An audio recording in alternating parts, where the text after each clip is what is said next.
ജന്തർ മന്ദറിലെ സമരഭൂമിയിൽ നിന്ന് സമരക്കാരിലൊരാളായ തഷ്രീഫ് ടെലിഫോൺ ലൈനിലുണ്ട്. തഷ്രീഫ്, എന്താണ് അവിടെ കൂടെ സമരം ചെയ്യുന്നവർ പങ്കുവെക്കുന്ന ആഘാതം? യഥാർത്ഥത്തിൽ കഴിഞ്ഞ ഒരു മാസത്തിലധികമായി വലിയ ത്യാഗപൂർവമായ സമർപ്പണത്തോടെയുള്ള വിദ്യാർത്ഥി സമരത്തിന്റെ വിജയമായിക്കൊണ്ടാണ് മുഴുവൻ വിദ്യാർത്ഥികളും ഇത് ഏറ്റെടുത്തുകൊണ്ടിരിക്കുന്നത്, ആഘോഷിച്ചുകൊണ്ടിരിക്കുന്നത്.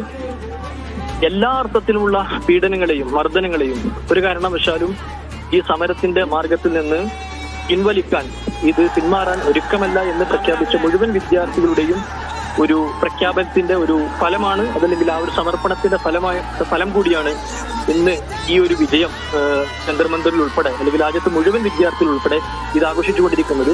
യഥാർത്ഥത്തിൽ ലക്ഷക്കണക്കിന് വരുന്ന വിദ്യാർത്ഥികളെ ബാധിച്ച ഈ വിദ്യാർത്ഥി വിരുദ്ധ നടപടിക്ക് ഒരാൾ ഇന്നേ വരെ ഒരു ഉത്തരവാദിത്വവും ഏറ്റെടുത്തിട്ടില്ല എന്ന് പറയുന്ന അതിസങ്കീർണമായ അതിഗൗരവമായ സാഹചര്യത്തെ വിദ്യാർത്ഥികൾ ഒന്നടങ്കം ഇതിൽ മുഴുവൻ വിദ്യാർത്ഥികളും അണിനിരന്നുകൊണ്ടുള്ള ഒരു സമരമായി ഏറ്റെടുത്തതിന്റെ ഫലമായി കൊണ്ടാണ് ഈ വിജയത്തിലേക്ക് നമുക്ക് മുന്നോട്ട് പോകാൻ കഴിഞ്ഞത്. ഇനിയും ധാരാളക്കണക്കിന് വിദ്യാർത്ഥി വിഷയങ്ങൾ ഇപ്പോൾ നമുക്കറിയാം. സമാന്തരമായി ഉത്തർപ്രദേശിലെ രാംപൂർ യൂണിവേഴ്സിറ്റിയിൽ, അവിടുത്തെ മുഹമ്മദ് ജൗഹർ യൂണിവേഴ്സിറ്റിയിൽ ധാരാളക്കണക്കിന് വിദ്യാർത്ഥികൾ സമരം ചെയ്തുകൊണ്ടിരിക്കുന്നു. രാജ്യത്തിന്റെ വിവിധ ഭാഗങ്ങളിൽ ഇതുപോലെ വിദ്യാർത്ഥി വിരുദ്ധ നടപടികൾക്കെതിരെ ധാരാളക്കണക്കിന് വിദ്യാർത്ഥികൾ സമരം ചെയ്തുകൊണ്ടിരിക്കുകയാണ്. അത്തരം മുഴുവൻ സമരങ്ങൾക്കും കരുത്തു പകരുന്ന, ആവേശം പകരുന്ന, അവർക്കെല്ലാവർക്കും ഐക്യദാർഢ്യം നൽകുന്ന സമരമായി കൊണ്ടുകൂടി, വിജയമായി കൊണ്ടുകൂടി ഈ സമരത്തെ ഏറ്റെടുക്കാൻ കൂടി ഞങ്ങൾ ആഗ്രഹിക്കുകയാണ്. ശരി, CJP പ്രവർത്തന അനീസ് കൂടി ടെലിഫോൺ ലൈനിലുണ്ട്. അനീസ്, ഈ സമര വിജയത്തെ എങ്ങനെ ആഘോഷിക്കുന്നു ജന്തർ മന്ദറിൽ? ഹലോ, കേൾക്കാമോ അനീസ്? അതെ കേൾക്കാം. ഈ സമര വിജയത്തെ എങ്ങനെ ആഘോഷിക്കുന്നു? അതെ, സ്റ്റുഡൻസ് ഇസ്ലാമിക് ഓർഗനൈസേഷൻ ഓഫ് ഇന്ത്യയുടെ പ്രതിനിധിയാണ് ഞാൻ. SCO-ന്റെ ജനറൽ സെക്രട്ടറിയാണ്. SCO തുടക്കം മുതൽ തന്നെ ഈ രംഗത്തുണ്ടായിരുന്നു. CJP രംഗപ്രവേശനം ചെയ്യുന്നതിന് മുമ്പ് തന്നെയും CJP-യുടെ സമരം തുടങ്ങിയതിനു ശേഷവും എല്ലാം SCO ഈ വിഷയവുമായി ബന്ധപ്പെട്ട് വളരെ ആക്റ്റീവായി സമരരംഗത്തുണ്ടായിരുന്നു.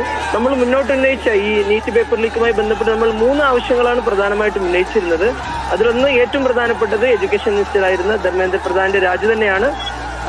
അദ്ദേഹം രാജിവെച്ചു എന്നറിഞ്ഞതിൽ, ഇതിന്റെ ധാർമ്മിക ഉത്തരവാദിത്വം ഏറ്റെടുത്ത് രാജിവെച്ചു എന്നറിഞ്ഞതിൽ വളരെയധികം അതൊരു വിദ്യാർത്ഥി മുന്നേറ്റത്തിന്റെ ഒരു റിസൾട്ട് കൂടിയാണത്. ഏറെ വൈകിട്ടാണെന്നുണ്ടെങ്കിലും വിദ്യാർത്ഥി രോഷത്തെ, വിദ്യാർത്ഥി പ്രതിഷേധത്തെ കേന്ദ്ര ഗവൺമെന്റ് തിരിച്ചറിയുകയും അതിന്റെ ചൂടറിഞ്ഞുകൊണ്ട് കേന്ദ്ര ഗവൺമെന്റ് അതിൽ പ്രതികരിക്കുകയും ചെയ്തിട്ടുണ്ട് എന്നുള്ളത് വിദ്യാർത്ഥികളെ സംബന്ധിച്ചിടത്തോളം, വിദ്യാർത്ഥി സംഘടനകളെ സംബന്ധിച്ചിടത്തോളം, നീതിക്കായി പോരാടുന്ന വിദ്യാർത്ഥി സമൂഹത്തെ സംബന്ധിച്ചിടത്തോളം അങ്ങേറ്റം പ്രതീക്ഷ നൽകുന്ന ഒന്നാണ്.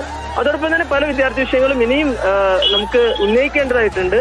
നീറ്റ് വിഷയത്തിൽ പ്രത്യേകിച്ച് NTA പോലുള്ള ഒരു national centralized agency, NTA national testing agency exam നടത്തുന്നതുമായി ബന്ധപ്പെട്ട് തന്നെ പലതരത്തിലുള്ള പരാതികൾ ഉയർന്നു വന്നിട്ടുണ്ട്. ആ പരാതികളെ കൂടി പരിഹരിക്കുന്ന രീതിയിൽ നാഷണൽ ടെസ്റ്റിംഗ് ഏജൻസിയെ ഡിസ്മാൻഡിൽ ചെയ്യുക, അതല്ലെങ്കിൽ അതിന് പകരം മറ്റൊരു സംവിധാനം കൊണ്ടുവരിക എന്ന ആവശ്യം വിദ്യാർത്ഥി സംഘടനകൾ വളരെ ഏറെക്കാലമായി ഉന്നയിക്കുന്ന ഒരു ആവശ്യമാണ്. ധർമ്മേന്ദ്ര പ്രധാന്റെ രാജി കൊണ്ട് മാത്രം അവസാനിക്കുന്ന ഒരു പ്രക്ഷോഭമോ അല്ലെങ്കിൽ അവസാനിക്കുന്ന ഒരു വിഷയമോ അല്ല ഇത്.